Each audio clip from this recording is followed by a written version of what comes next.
HCS का वैसे भी नहीं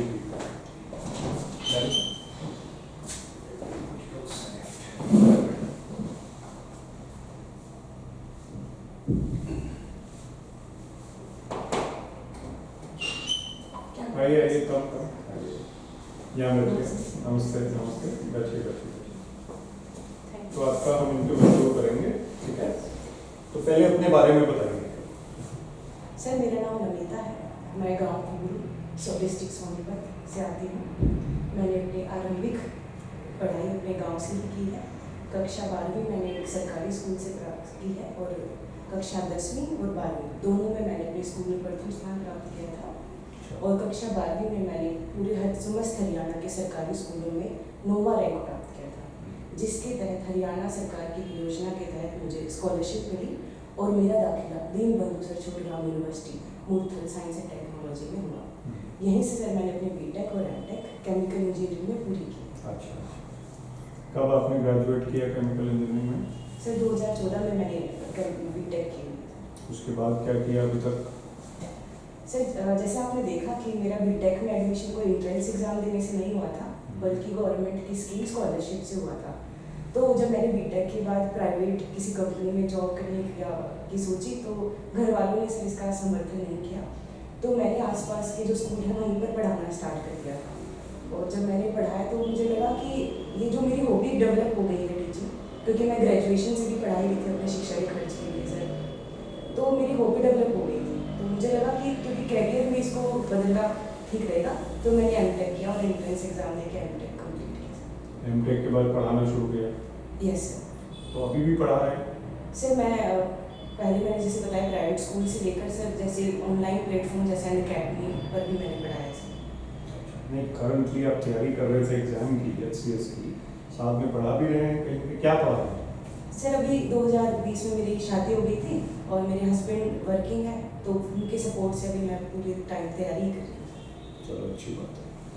तो ये बताइए, HCS ऑफिसर बनने का आपने क्यों सोचा, क्या चाहती हैं करियर में, what is your goal? Sir जैसे मैंने आपको स्टार्टिंग में बताया कि जो योजनाओं का बेनिफिट है, मुझे लगता है मुझे राइट टाइम पे एक हरियाणा गवर्नमेंट की स्कीम मिली और जिससे मेरी जो लाइफ में इंस्पिरेशन से लेकर कॉन्फिडेंस बढ़ा। तो तब मैंने रियलाइज़ किया कि अगर एक स्कीम भी अगर आपको सही समय पर मिल जाती है तो एक बच्चे का ये फ्यूचर बदल सकती है।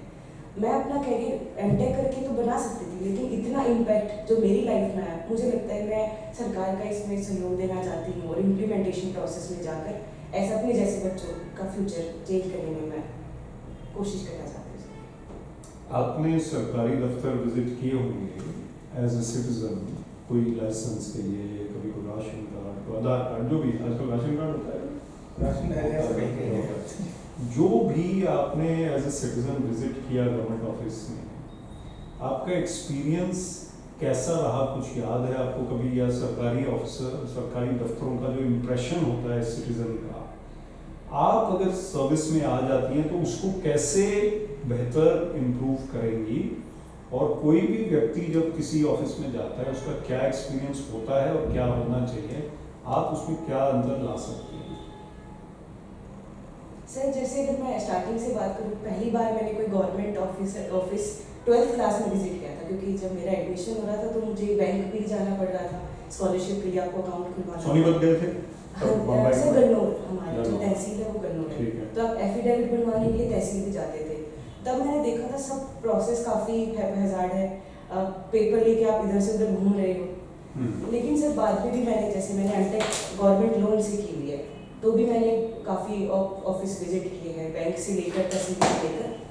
तो मुझे लगता है बहुत ड्रास्टिक चेंज है, अब डिजिटाइजेशन की वजह से बहुत इम्प्रूवमेंट है। और अगर मैं इसमें क्या चेंज लाने की कोशिश करूँगी, मुझे लगता है सर अभी भी लोग ना दफ्तर जाने से डरते हैं। अगर मैं अपने गांव की ही बात करूँ आपके सामने, तो अगर मैं कह दूँ कि किसी भी अपने चाचा या किसी भी ताऊ जी को कि ऑफिस चलते हैं, तो उनको लगता है क्या ज़रूरत है, यहीं से आप 200 रुपये इसको दे दो, गाँव में वहाँ पर तहसील में जाता है। तो मैं ये चेंज करना चाहूँगी सर, जो ऑफिसर्स से लोग डरते हैं, मुझे लगता है उनकी हम सर्विस करते हैं तो उस तरह का एटमॉस्फेयर क्रिएट करने से लेकर और सिटीजन सेंट्रिक सर्विसेज पर मैं काम करना चाहूँगी। आपने ये देखा कि visible face of the government is the police. जब हम सड़क पे देखते हैं तो पटवारी नज़र नहीं आता, जेई नज़र नहीं आता, क्लर्क नज़र नहीं आते, लेकिन पुलिस ऑफिशियल नज़र आता है। जो लेडी पुलिस है वो अब काफ़ी मात्रा में, काफ़ी संख्या में हरियाणा सरकार ने भी डिप्लॉय किए हुए हैं। पहले नहीं होते थे, 15 साल 20 साल पहले लेडी पुलिस नज़र नहीं आती, अब नज़र आती है। लेडी पुलिस के आने से और महिलाओं का सरकार में ज़्यादा शामिल होने से क्या फ़र्क पड़ा है, जो हम पहले बात कर रहे थे, नज़रिया जो ऑफिस का होता है, और ख़ास तौर पे पुलिस में, उससे कॉन्फिडेंस बिल्डिंग कैसे चेंज हुआ है लेडीज़ में, और क्या अभी और करना बाकी है जिससे कि लेडी एम्प्लॉयज़ की वजह से लेडीज़ खास तौर पे जो सोसाइटी में, उनका जो कॉन्फिडेंस लेवल बढ़े। सर, लेडीज़ का पुलिस में होने से कितना इम्पैक्ट पड़ता है, मैं अपना ही पर्सनल इंसिडेंट आपसे शेयर करना चाहती हूँ। बताइए। जैसे मैं अभी, मेरा शादी के बाद आना जाना रहता ही है बस स्टैंड पे। जैसे अगर मैं चंडीगढ़ बस स्टैंड पे विजिट करती हूँ और रात को मेरी बस है और वहाँ पे कोई लेडी ऑफिसर मुझे दिख जाते हैं, तो मैं सिक्योर फील करती हूँ, बेटर मुझे लगता है। बात मैं कर सकती हूँ, अगर मुझे कोई प्रॉब्लम है, जैसे कि मुझे वॉशरूम ही यूज़ करना है, तो मैं कह सकती हूँ कि आप मेरे बैग को मैम प्लीज़ देखिए। तो मुझे लगता था ऐसे इतनी ज़्यादा कंफर्टेबल किसी मेल स्टाफ से होना मुश्किल है। तो ये बहुत अच्छा इनिशिएटिव है सरकार का कि गवर्नमेंट में लेडीज़ बढ़ रही हैं हर पोस्ट पे। और क्या करना चाहिए सर, मुझे लगता है इंफ्रास्ट्रक्चर, अगर मैं लेडीज़ जैसे कि जहाँ भी मैं देखती हूँ सड़क पे भी वॉशरूम इतने अवेलेबल नहीं होते हैं, महिला काम करती हैं कहीं पे तो अलग से वॉशरूम फैसिलिटी उनके लिए, जो भी जैसे बच्चों के लिए उनको रखने के, अभी कोई भी किसी भी सर्विस में अगर लेडीज़ हैं सर, तो ये तो है कि उनकी पारिवारिक जिम्मेवारियाँ भी होती हैं। तो हमें वो समझ के एक पूरा प्लान मुझे लगता है जो सोशल लेवल पे डेवलप करना होगा। अच्छी बात है। अब हम आते हैं women empowerment as a whole. Haryana एक स्टेट है जहाँ पे बहुत ज़्यादा विमेन इंडिपेंडेंस नहीं है। अगर आप केरला देखें, साउथ की स्टेट्स देखें, वहाँ पे महिलाएं और आगे बढ़ के, हरियाणा, यूपी, राजस्थान, खास तौर पे इन स्टेट्स में थोड़ा सा लेडी और भी हो सकती है, लेडीज़ का पोजीशन कम है। ऑन द होल एजुकेशन के ज़रिए, एम्प्लॉयमेंट के ज़रिए, सोशल चेंज के ज़रिए कैसे हम गर्ल्स को, विमेन, यंग वुमेन को आगे ला सकते हैं, कॉन्फिडेंस दे सकते हैं, नॉट ओनली जो हमने बात की पुलिस वगैरह की वजह से, but on the whole at a macro level. Sir, ये क्वेश्चन काफ़ी मेरे पर्सनल है क्योंकि मैं इस पर बहुत काम करना चाहती हूँ। अगर मैं अपने विलेज लेवल पे, क्योंकि डेवलपमेंट अगर विलेजेस में होगी तभी इम्पैक्ट सोसाइटी पर होगा, क्योंकि 65% पॉपुलेशन अभी भी विलेजेस में रहती है। तो मुझे लगता है अगर कोई लड़की विलेज में है और उसकी एम्पावरमेंट हमें करनी है, तो सबसे पहले सर हमें एजुकेशन को बढ़ाना होगा। जैसे मुझे एक सही टाइम पर एक स्कीम मिली और मैं आज आपके सामने हूँ, तो मुझे लगता है इससे ज़्यादा एम्पावरमेंट क्या ही हो सकती है। लेकिन इससे दूसरे फ्रंट भी हमें देखने होंगे।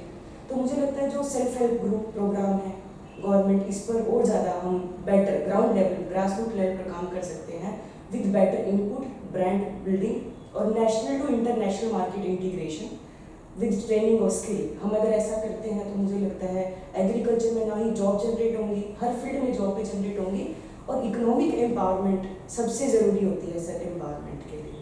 तो महिलाओं को हमें, मुझे लगता है, इस फील्ड में आगे लेकर आने की ज़रूरत है। स्पोर्ट्स का क्या रोल हो सकता है? हरियाणा बड़ा स्ट्रॉन्ग स्टेट है स्पोर्ट्स में, आपने पढ़ा भी होगा, ज़्यादा तैयारी भी की होगी इस क्वेश्चन के बारे में, आप खुद भी स्पोर्ट्स में अगर हैं उसके बारे में बताइए। तो स्पोर्ट्स का विमेन एम्पावरमेंट में और क्या रोल हो सकता है? जितना अभी हो रहा है उससे ज़्यादा क्या हो सकता है देश में? सर बिल्कुल आपने सही बात किया, हरियाणा स्पोर्ट्स में नंबर 1 है, ये सब नहीं देखा है। तो स्पोर्ट्स में लड़कियां अभी आ रही हैं सर, आगे गवर्नमेंट की पॉलिसी भी काफ़ी अच्छी है और भी पोटेंशियल है, अभी काफ़ी पोटेंशियल है, क्योंकि अभी हम देखेंगे कि कुछ ही फील्ड हैं जहाँ पे स्पोर्ट्स में हरियाणा में लड़कियां आ रही हैं, वेट लिफ्टिंग से लेकर रेसलिंग से लेकर, लेकिन डिफरेंट फील्ड भी हैं जहाँ पे लड़कियां काम करती हैं। तो मुझे लगता है इंफ्रास्ट्रक्चर से लेकर ट्रेनिंग फैसिलिटी और सिक्योरिटी पर काम करने की ज़रूरत है, क्योंकि अभी जैसे हमने जो नर्सरीज बनाई है सर डिस्ट्रिक्ट लेवल पे या गांव लेवल पर भी स्टेडियम है, पर उनके इंफ्रास्ट्रक्चर रेगुलर उन पर काम नहीं किया जाता है।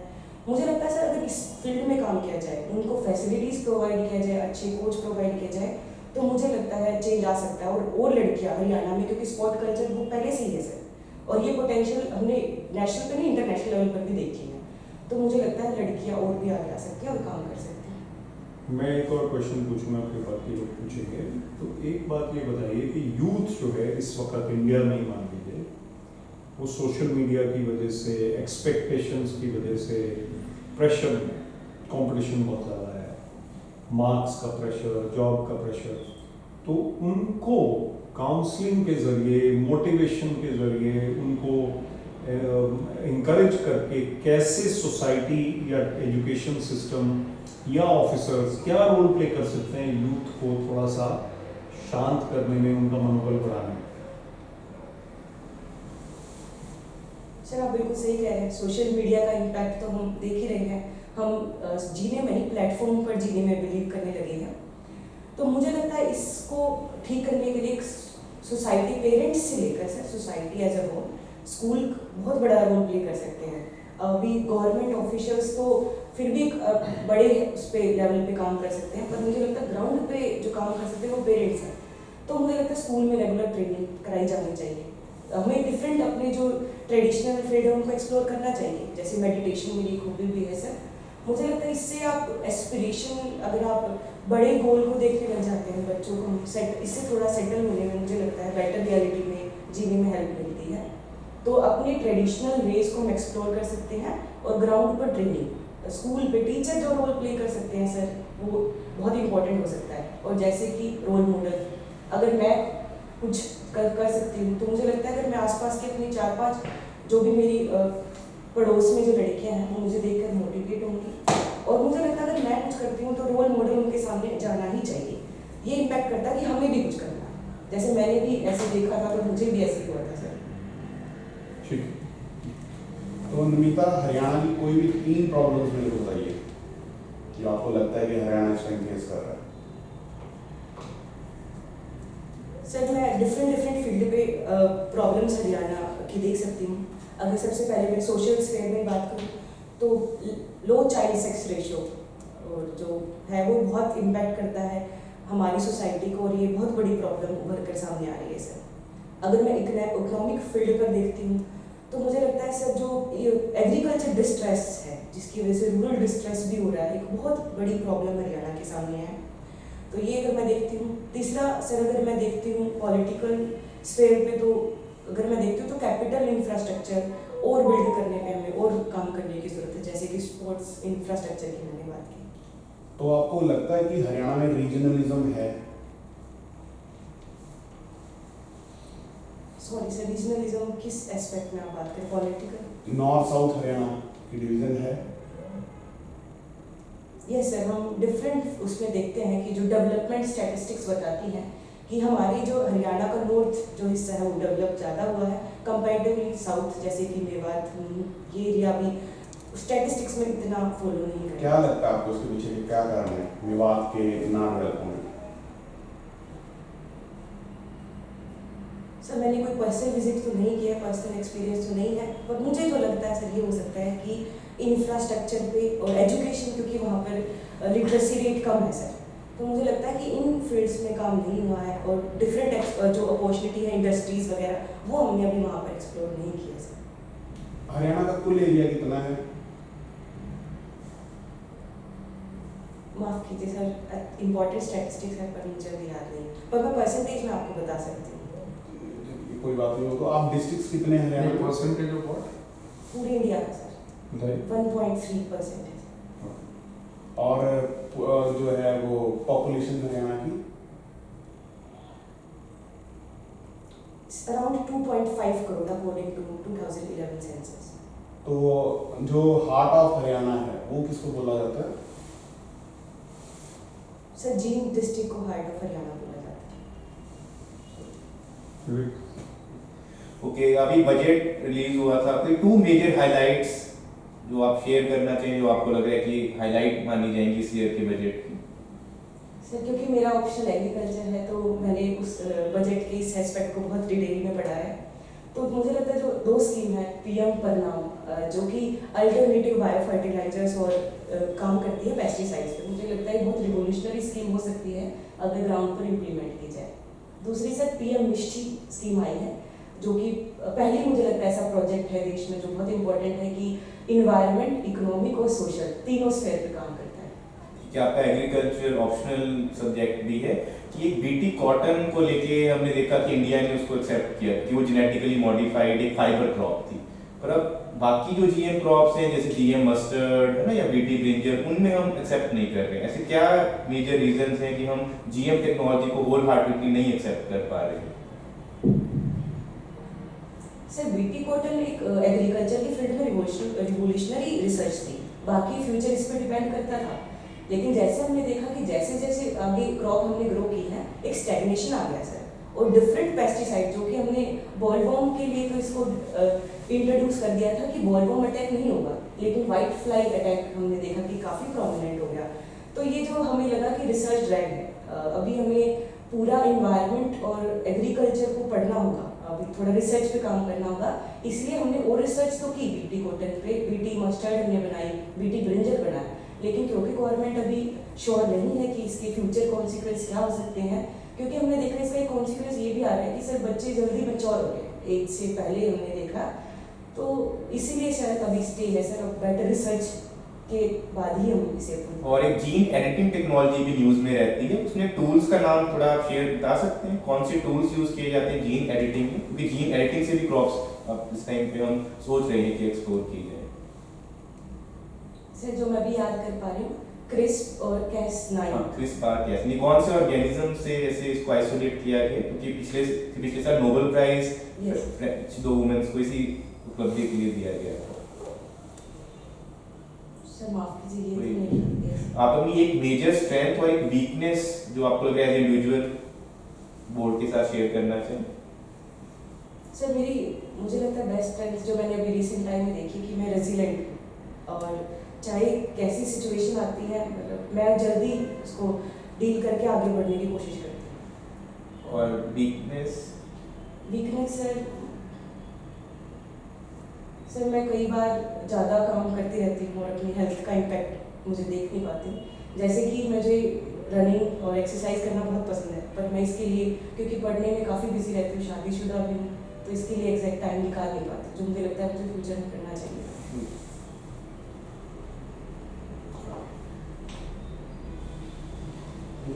आप HCS ज्वाइन करना चाहती हैं कि उसमें जैसे आपने कहा कि कई जगह आप जाती हैं तो सारी चीज़ें आपको सही नहीं मिलती, राइट? तो एज एन HCS ऑफिसर आप कौन सी ऐसी चीज़ लाना चाहेंगी like which will improve the leadership qualities of the people and how will the communication of the people? जैसे कई बार क्या होता है कि जैसे मैं आपके पास आऊँ, आप मेरे को सही तरीके से कम्युनिकेट ना कर पाओ और मैं किसी my work does not get done, how will you do that? How will you try to, आप कैसे इम्प्रूव करना चाहेंगे उसको?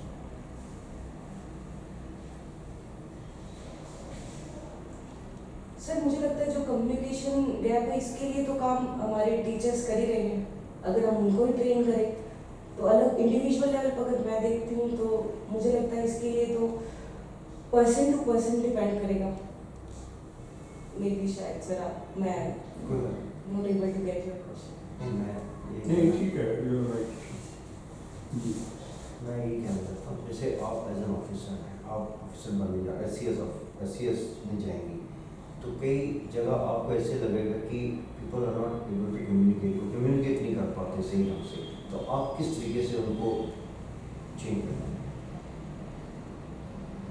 अपने स्टाफ को, अपने कॉलीग स्टाफ को कैसे चेंज करेंगी, या आपके बाकी कलीग्स को कैसे मतलब करेंगे, मोटिवेट करेंगे कि आप चेंज कीजिए, दैट इज राइट? सर किसी भी लीडर की सबसे पहली क्वालिटी तो मुझे लगता है ये है कि ओपन डोर पॉलिसी उसको रखनी चाहिए। आपको कोई भी प्रॉब्लम हो, एम्पैथी होनी चाहिए आपके अंदर, आप लोग आपसे आके डिस्कस कर सकें अपनी प्रॉब्लम, क्योंकि जो भी किसी ऑर्गेनाइजेशन में काम करता है वो एज अ ह्यूमन करता है, हम उन्हें एज अ मशीन देखना, क्योंकि वर्ल्ड इतना फास्ट हो गया, हम 4th इंडस्ट्रियल रेवोल्यूशन में है, तो हमने जो ये ह्यूमन एक्सपेक्ट है ये कहीं खो दिया है। तो मुझे लगता है मैं सबसे पहले इस पर काम करूँगी और मैं एश्योरेंस दूंगी अपने स्टाफ को कि वो आके मुझसे कोई भी प्रॉब्लम अपनी डिस्कस कर सकते हैं, क्योंकि अगर प्रॉब्लम मैं डिस्कस करूँगी तो उससे हाफ प्रॉब्लम मुझे लगता है सॉल्व हो जाती है सर। और दूसरी सर एक विजन होगा मेरा, और उस विजन में मेरी पूरी टीम होगी, मैं अकेला विजन नहीं होगा, और मैं उनसे ये कम्युनिकेट करूँगी बहुत अच्छे से कि हम एक विजन पे काम कर रहे हैं जो इम्पैक्ट लाएगा सोसाइटी में, ग्रास रूट लेवल पे। इसीलिए हम यहाँ पर इकट्ठा हुए हैं। तो मुझे लगता है इस तरह की मोटिवेशन या रियल बात हम करेंगे तो चेंज आ सकता है इसमें। So one last question, ना एक टेक्स्ट बोलता है। One last question is meditation, आपने बोला। Yes. तो आप शेयर करना चाहेंगे या ये पर्सनल है कि कौन सी टेक्निक या बात आप फॉलो करते हैं, और आपको क्या लगता है किस एज में मेडिटेशन शुरू होना चाहिए? सर कोई पर्सनल तो इसमें बात नहीं है, क्योंकि मैं एक विपश्यना मेडिटेशन टेक्निक को फॉलो करती हूँ, जो हमारी एंशिएंट मेडिटेशन टेक्निक भी है सर। और मेरी पर्सनैलिटी में जो मुझे चेंज लगता है, आप बेटर सेटल हो जाते हो सर, आप तटस्थ चीज़ों को देख सकते हो, उनके पॉजिटिव नेगेटिव एनालाइज कर सकते हो बिना इमोशंस के बने, और यही रीज़न है आप बेटर परफॉर्म भी कर पाते हो। अगर आप दोनों किसी चीज़ एस्पेक्ट किसी प्रॉब्लम के देख पाते हो तो आपका सॉल्यूशन भी देख पाते हो। और सर मुझे लगता है मेडिटेशन बहुत अर्ली स्टेज पे हमें स्टार्ट करना चाहिए। जैसे मेंटल हेल्थ प्रॉब्लम हम देख रहे हैं सोसाइटी में बढ़ रही है, बच्चे सुसाइड कर रहे हैं सर, प्रेशर ले नहीं पा रहे हैं, तो मुझे लगता है कि बहुत जितने अर्ली स्टार्ट किया जा सके सर उतनी अर्ली करना चाहिए। ठीक है, थैंक यू, गुड इंटरव्यू।